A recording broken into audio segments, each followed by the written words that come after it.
Hello guys, क्या हाल-चाल। उम्मीद करता हूँ सभी लोग खैरियत से होंगे, फिट फाट होंगे, खुश बात होंगे। अच्छा गाइस, आज की वीडियो का क्या सीन है। आज की वीडियो में मैं आपको बताने वाला हूँ, ये जो मैंने थंबनेल में सारा कुछ लगाया, सारा कुछ मैं डिटेल में बताने वाला हूँ। लेकिन उससे पहले आपको ये बात जब तक समझ नहीं आएगी, जब तक आप मेरी पिछली वाली 2 वीडियो जाके नहीं देखोगे, क्योंकि वो जो 2 वीडियो हैं उन दोनों में मैंने सब कुछ डिटेल में बताया हुआ है कि क्या हुआ था, क्या नहीं हुआ था। आप पहले ये, अगर आप ये वाली वीडियो देख रहे हो तो मेरा वो मशवरा है आपको पहले वो जाके वो वाली वीडियो देख लो, जिसका लिंक मैं डिस्क्रिप्शन में लगा दूंगा। ठीक है, अब बात कर लेते हैं ये वाली वीडियो में। अच्छा, अब मैं ये बात शुरू करूंगा मियां अली शिवा, एडवोकेट मियां अली शिवा से कि उन्होंने जो है वकीलों के खिलाफ जो मुकदमा दर्ज कराया था, जो उन्होंने मुकदमा दर्ज कराया था, उसके अंदर मुकदमे में ये लिखा गया था कि 2 वकीलों का इन्होंने नामजद करवाया था कि दोनों ने मिलकर इस पे तशद्दुद किया था, और जो बाकी 15 वकील जिनका नामजद नहीं करवाया और उनको भी शामिल करवाया था। अब इसके ऊपर अब्दुल मतीन साहब को भी, अब जो एडवोकेट अब्दुल मतीन भाई, जो जिनकी वीडियो आई उसके अंदर वो बोलते हैं कि इन्होंने के जो 3 थे उनका नाम डलवाया, बाकियों का नाम नहीं डलवाया। तो इस पे अब्दुल मतीन भाई बोलते हैं, ये एडवोकेट अब्दुल मतीन भाई बोलते हैं कि ये गलत किया उन्होंने। बिल्कुल, ये अगर वो गलत था तो गलत था, लेकिन उन्होंने नाम इस बुनियाद पे डलवाया क्योंकि वो सारे उधर मौजूद थे और वो नारे लगा रहे थे, और अगर रजब भट्ट हाथ उठाता तो वो भी बीच में आते, क्योंकि वो सारों के हाथ में सब जो है वो तैयार खड़े थे, सब अपने अपने गुस्से में खड़े थे। अब यहाँ पर अब्दुल मतीन साहब बोलते हैं कि इनके ऊपर एफआईआर नहीं हो सकती थी, इनके ऊपर इस्तिखारा दर्ज हो सकता था। अब एडवोकेट, बिल्कुल एडवोकेट अब्दुल मतीन साहब भाई, आप हमसे बड़े हैं, मुझसे तो काफ़ी बड़े हैं, आपने लॉ भी पढ़ी हुई है, लेकिन आपने बोला कि ये वकीलों के खिलाफ एफआईआर नहीं, वो इस्तिखारा दर्ज करा सकते थे क्योंकि इसके अंदर रजब भट्ट की कोई भी हड्डी नहीं टूटी।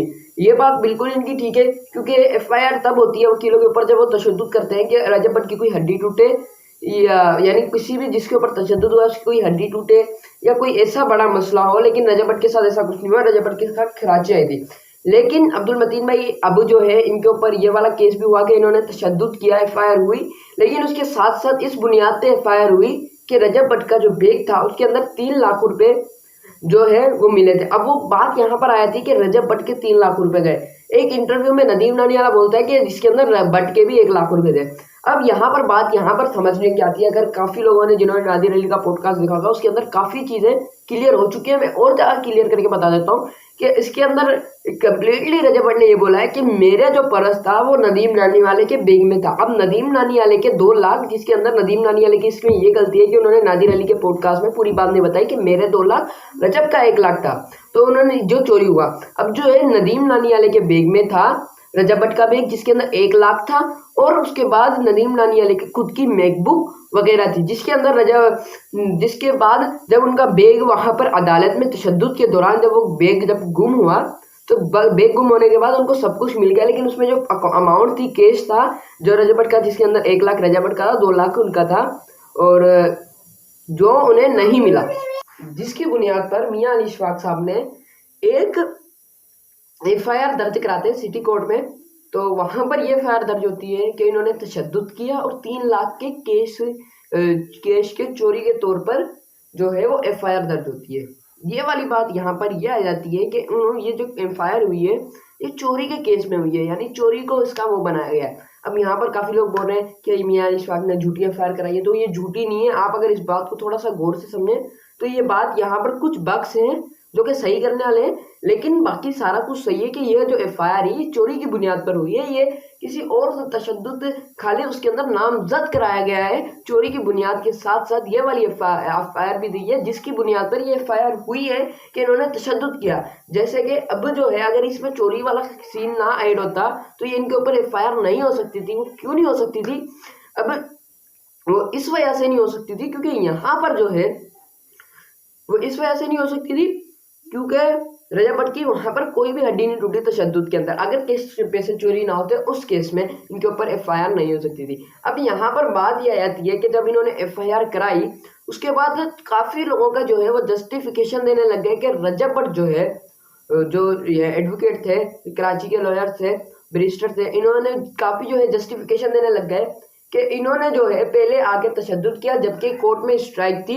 मियां इशफाक अली साहब जो है वो प्राइवेट बंदे को अंदर लेकर आए और उन्होंने धक्का मुक्की की।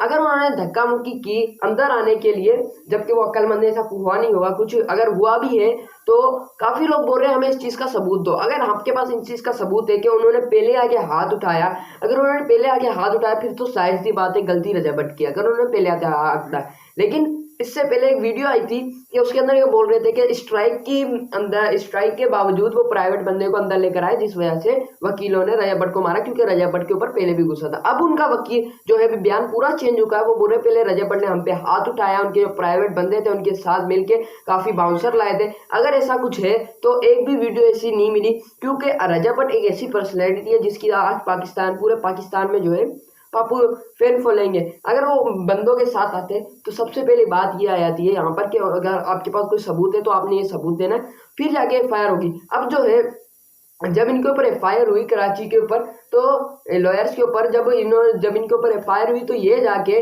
कराची सिटी थाने में जो है जाके वो एसएचओ को तशद्दुद का निशाना बनाया इन्होंने, और वहां पर जाके इस चीज की स्ट्राइक दी, और इस चीज की स्ट्राइक दी कि हमारे ऊपर एफआईआर हुई है, अब जो है वो रजब भट्ट के ऊपर भी हो। जबकि ये वाली जो एफआईआर हुई है लॉयर्स के ऊपर, ये रजब भट्ट ने नहीं कराई, ये एडवोकेट मियां अली इशफाक साहब ने करवाई। ये बात समझने की है, ये रजब भट्ट ने नहीं कराई, क्योंकि आम शहरी के लिहाज से कोई ऐसा उनके पास सबूत हो या कुछ भी हो, वो लॉयर्स के ऊपर वो नहीं करा सकते एफआईआर।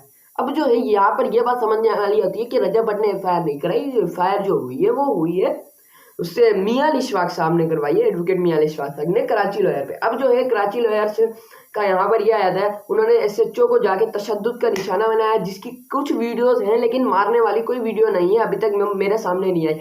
अब यहाँ पर बात यह आती है, अब जो है कल सुबह जो है वो सिटी थाने में मियां अली इशफाक साहब के, रजब भट्ट पे तो शायद हो गई थी, अब मियां अली इशफाक साहब पे भी एफआईआर जो है इन्होंने स्ट्राइक वगैरह दे दू के दर्ज करा दिए। अब यहाँ पर एक बात यहाँ पर आया थी, ये आज सुबह में एक इंटरव्यू देख रहा है जिसके अंदर कराची के लॉयर्स ये बोल रहे हैं कि रजब भट्ट जो है रजब भट्ट के ऊपर हो गई है, लेकिन उसके ऊपर नहीं हो रही थी मियां अली इशफाक साहब की, अब उनके ऊपर भी हो गई। अब मियां अली इशफाक साहब की कॉल आई है कि हम बैठ के ये मसला हल कर सकते हैं।